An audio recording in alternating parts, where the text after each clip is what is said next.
Romains chapitre 14, versets 11 et 12.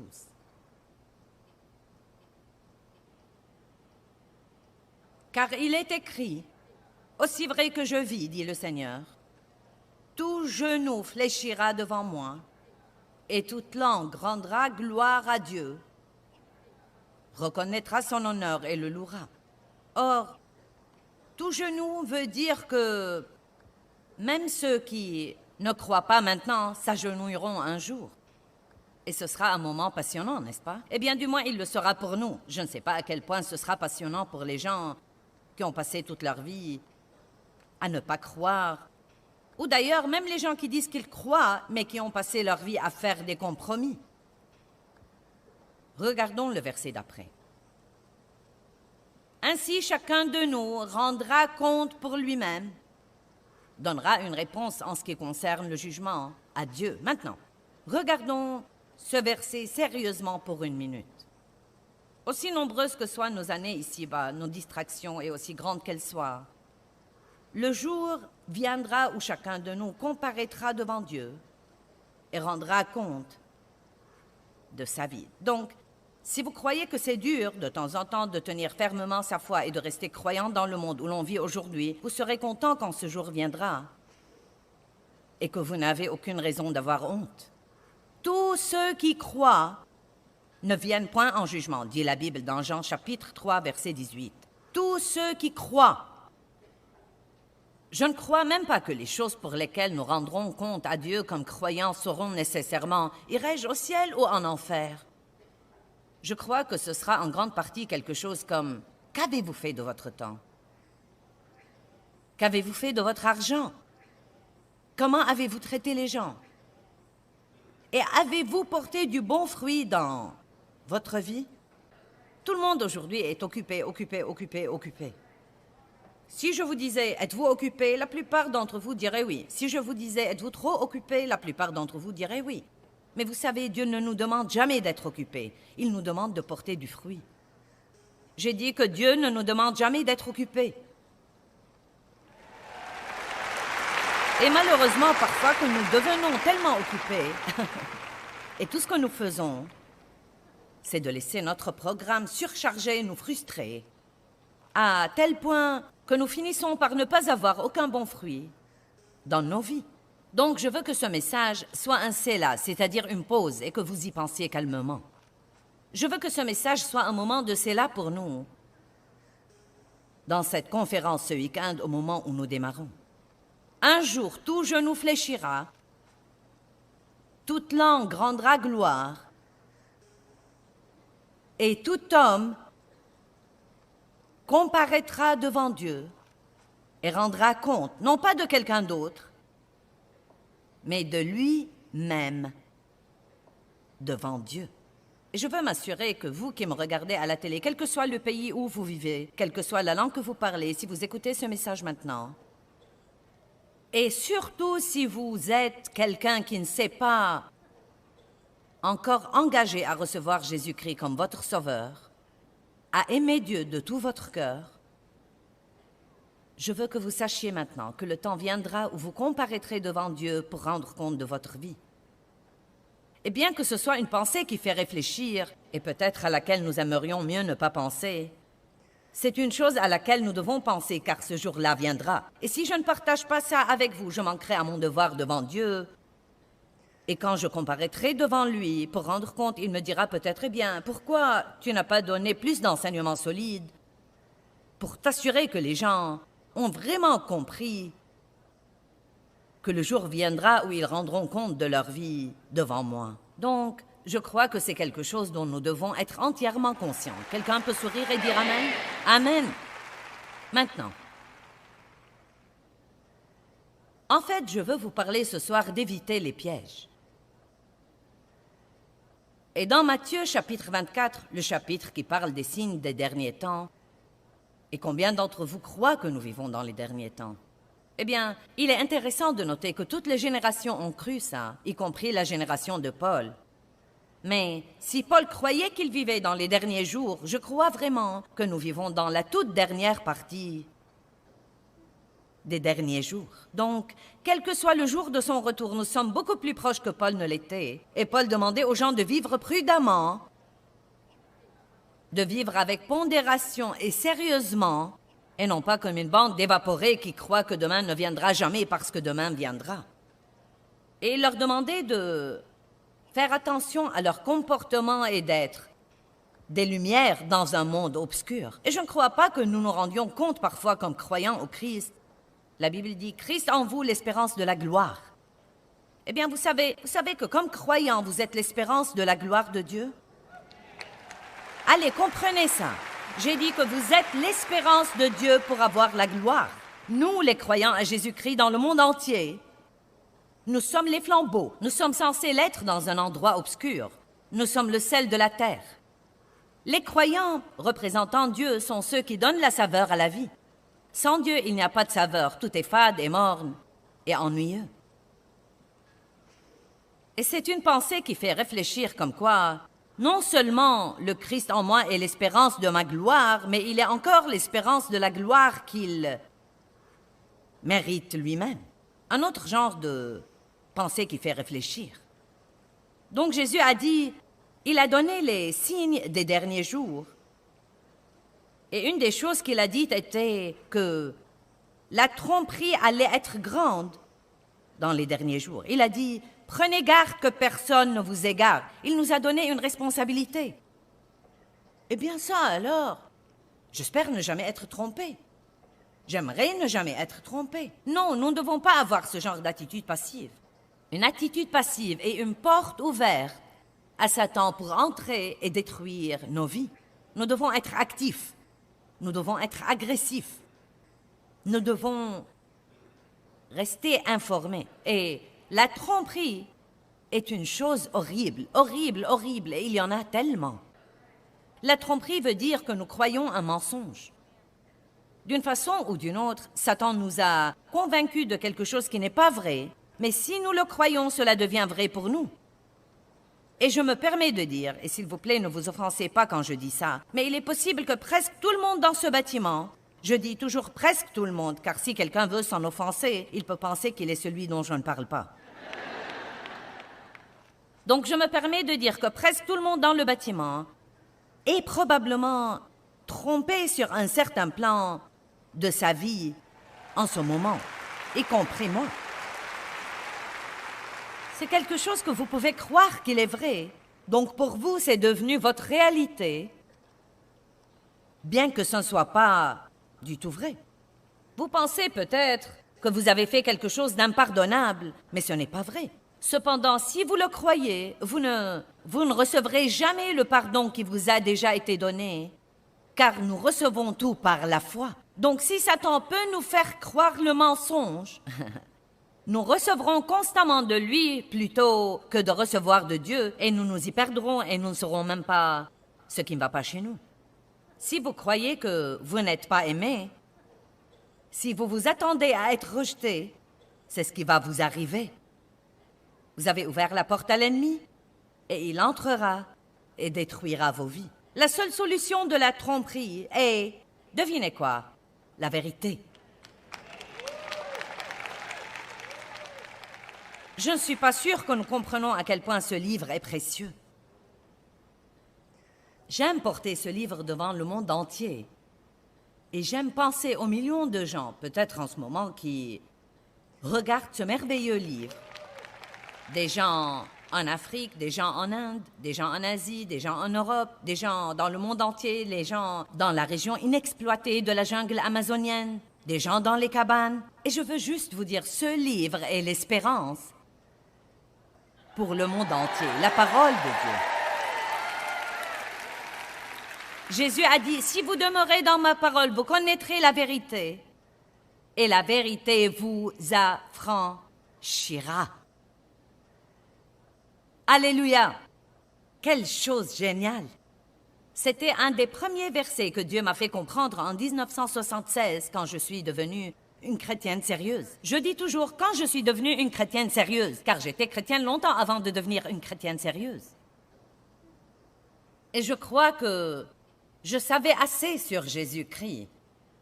Je comprenais le salut par la grâce. Je croyais vraiment que Jésus est mort pour mes péchés. Et je crois vraiment que si j'étais resté dans cette condition, je serais allé au ciel à ma mort. Mais j'aime toujours le dire comme ça. J'avais assez de Christ pour rester hors d'enfer, mais pas assez pour marcher dans la victoire. Donc laissez-moi vous demander, combien de Jésus voulez-vous dans votre vie?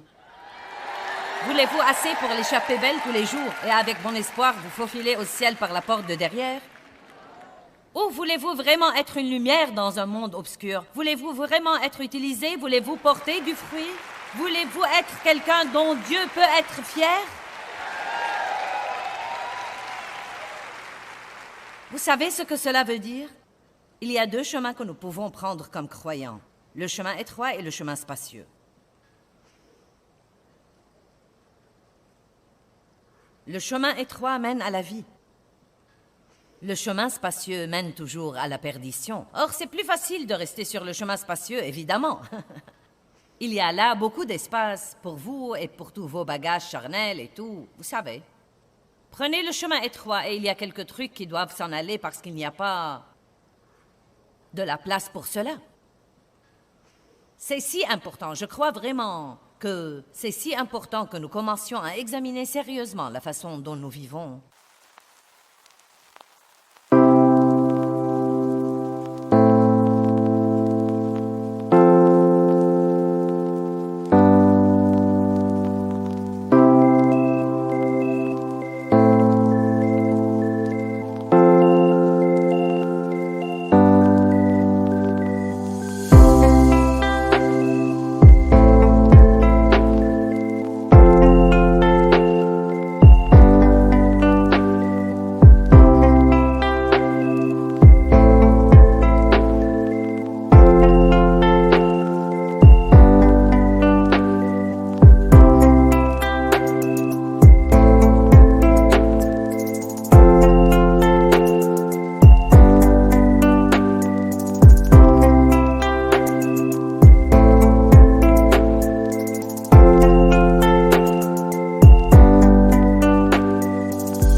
et ce que nous disons au monde et ce que l'Église dit au monde. Et nous devons, chacun de nous, nous assurer que nous faisons tout notre possible pour glorifier Dieu par nos vies tous les jours. Amen. Je ne sais pas trop pourquoi Dieu a choisi cet endroit pour que j'y prêche ce message. La dernière ville où j'étais, ils ont eu l'occasion d'écouter tout le week-end sur l'amour de Dieu, et la grâce de Dieu, et la miséricorde de Dieu, et le pardon de Dieu, et que Dieu les changera, et qu'ils ne devraient pas s'embarquer dans les œuvres de la chair. Non, mais j'ai commencé cette conférence-là, j'ai dit, dans ce message, il ne s'agit que de vous. Il en va de même pour ce message aussi, mais là, il s'agit de la façon de se débarrasser de vous.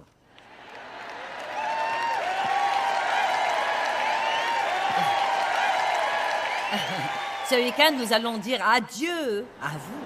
Adieu, adieu. Oh, mais la joie va s'accroître et la paix va se multiplier. Vous savez, à la fin de la Genèse 3, ou bien au début de la Genèse 3, le premier livre de la Bible, Satan avait déjà réussi à tromper Ève. 2 chapitres et une partie d'un autre, c'est le temps que ça a pris. Donc je me demande combien de tromperies il y a aujourd'hui après qu'il ait eu tous ces milliers et milliers multipliés d'années pour travailler sur les gens. Nous croyons beaucoup de choses erronées sur Dieu. Beaucoup de gens croient que Dieu est la source de leurs problèmes. Eh bien Dieu, pourquoi m'as-tu fait ça? Pourquoi as-tu laissé ceci m'arriver? Ce n'est pas vrai. Mais vous n'allez jamais savoir la vérité sur Dieu, à moins que vous ne connaissiez son caractère, par sa parole. Eh bien, j'ai essayé de lire la Bible, Joyce, et je ne peux pas la comprendre. Non, non, non, non, non, non, non, non, non. D'abord, je ne crois pas que vous puissiez lire la Bible et la comprendre, à moins que vous ne receviez Christ par la puissance du Saint-Esprit, parce qu'il va vous donner la révélation. Mais vous pouvez commencer. Et comme vous commencez à lire, Dieu remplira votre vie et vous éclairera. Mais il y a trop de traductions de la Bible aujourd'hui qui la rendent facile à comprendre. Nul ne peut dire qu'il ne peut pas comprendre la Bible. Vous savez avec quoi j'ai commencé quand j'avais 20 ans? Vous savez ce que j'ai lu? La Bible illustrée pour enfants. Et il n'y a pas de honte à ça. Si vous ne pouvez pas la comprendre d'aucune façon, allez donc chercher la Bible illustrée pour enfants. Ou ma petite série Le Zoo de tous les jours. Commencez avec cette série qui a été écrite pour les enfants de 4 ans, d'accord? Mais ne dites pas « je ne peux pas comprendre la Bible », car c'est une excuse pour ne jamais la lire. La Bible est le livre le plus merveilleux dans le monde entier. Apocalypse 12 nous enseigne que Satan est le trompeur, le grand trompeur qui ne fait que tromper. Le mot tromperie, si vous l'étudiez dans le dictionnaire grec, veut dire tricher, tromper, leurrer. Ça veut dire donner une impression erronée. Et j'ai pensé, brièvement, aux innombrables impressions erronées qu'il y a dans le monde aujourd'hui. Qu'est-ce qui arriverait si toutes les apparences étaient retirées de toutes choses? Je me demande quel genre de laideur nous aurions. Combien de publicités qui promettent d'être votre solution à tout et ne sont en fait que des impressions erronées. Combien de personnes donnent une impression erronée? Même combien de gens religieux donnent une impression erronée? Ils agissent très religieusement et pieusement quand ils sont avec leurs prétendus saints religieux amis, mais à la maison, derrière les portes fermées, ils sont un cauchemar et une terreur. Mais quand ce jour viendra et que nous comparaîtrons devant Dieu pour rendre compte de nous-mêmes, je crois que nous nous tiendrons là, dépouillés de notre masque. Donc cela veut peut-être dire qu'il est temps de nous examiner sérieusement. Et vous savez, en 1976, quand Dieu a vraiment touché ma vie et que j'avais assez de religion et que je n'avais aucune victoire dans ma vie, c'est à ce moment-là que j'ai commencé une relation sérieuse avec Dieu. Une des premières choses qui me sont arrivées était que Dieu a commencé à m'amener à m'examiner sérieusement. Il était temps pour moi d'arrêter d'attribuer aux autres la responsabilité de mes problèmes, de prendre la responsabilité de ma vie et de mon comportement, d'arrêter d'attribuer à mon passé la responsabilité de mon mauvais comportement et de prendre la décision qu'il était temps de grandir. J'ai dit à Matt Redman ce soir, nous n'aurons peut-être pas beaucoup de rire ce week-end. Il m'a dit, oh, tu dis toujours ça, mais tu finis par faire rire les gens. Vous savez quoi? J'espère que vous aimerez ce message avec ou sans rire, mais dans les deux cas, nous devons avoir certains de ces messages plus forts, plus solides. Vous savez, Jésus disait de temps en temps, solennellement je vous dis, et ce n'est pas une si mauvaise chose non plus. En vérité, en vérité, je vous dis, et je veux que nous nous assurions tous. Vous savez, je crois que ça paraît un peu bébête, mais parfois je plains en fait Dieu. Et je sais qu'il n'a pas besoin de notre pitié, mais je me surprends à m'excuser auprès de lui pour les autres. C'est comme, Dieu, je suis si désolée que tu aies à supporter les absurdités qui sont dans l'Église aujourd'hui et les absurdités qui sont dans le monde aujourd'hui.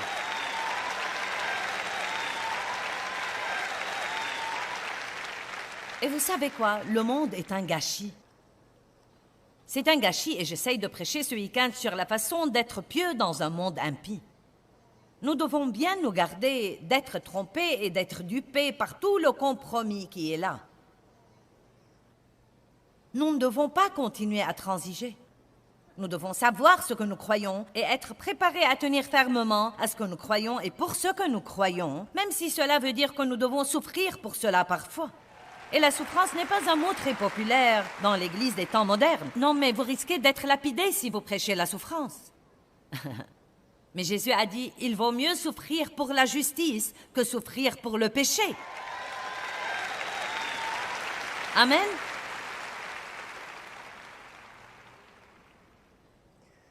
La tromperie veut dire astuce, appât, piège, embûche,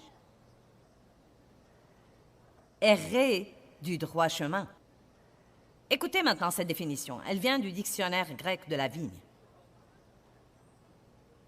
Le mot tromperie représente ceux qui trompent avec des mots vides et minimisent, écoutez ça maintenant, minimisent le vrai caractère du péché.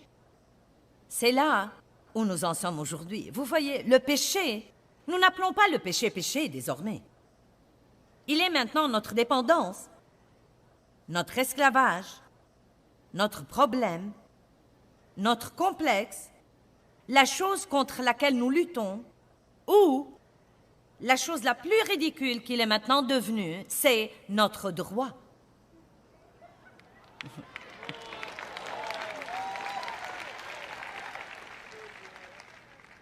C'est notre droit de faire des choses immorales. Eh bien, vous savez quoi? Dieu protégera votre droit d'aller en enfer si c'est ce que vous voulez. Non, mais la Bible dit, j'ai mis devant toi la vie et la mort choisie. Oh oui, nous avons le libre arbitre. Eh bien, vous savez quoi? Dieu est d'une patience à toute épreuve. Et il est miséricordieux. Il est patient et il fait beaucoup d'efforts pour sauver les gens du péché dans son pardon et sa miséricorde. Et je crois vraiment que c'est ce qu'il essaye de faire en ce moment même par ma bouche. Et évidemment, vous êtes tous ici et j'apprécie votre présence ici. Mais je m'adresse non seulement à vous ce soir, ou peut-être principalement à vous, mais encore à tous les gens dans le monde entier qui ont zappé à cette émission et qui croient que c'était par hasard. Et Dieu essaye de vous parler, il essaye de vous faire savoir combien il se soucie de vous et vous aime et qu'il a pour vous une vie bien meilleure que celle que vous vivez en ce moment. Peut-être que vous ne savez pas grand-chose sur Dieu et vous croyez que vous êtes hors de sa portée, mais laissez-moi vous dire quelque chose. Dieu a un long bras et il peut étendre le bras et vous soulever de votre fosse pour vous sauver.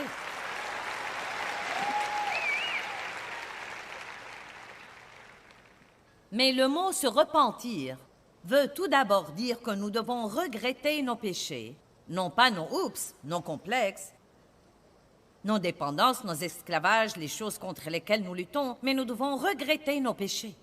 Dieu, je suis un pécheur et je regrette tous mes péchés. Tous ont péché et n'atteignent pas à la gloire de Dieu.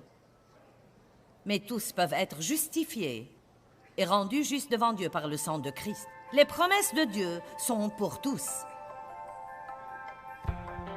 Nous pouvons tous redevenir tout nouveau. Chacun d'entre nous. Eh bien, rappelons-nous que Jésus nous a dit que dans les derniers jours, la tromperie serait partout, et que le seul moyen de ne pas être trompé est de savoir la vérité, et la parole de Dieu est la vérité. Jésus a dit « Je suis le chemin, la vérité et la vie. Nul ne vient au Père que par moi. » Aussi, avoir une relation profonde, personnelle avec Dieu, vous aidera à rester enraciné dans la vérité.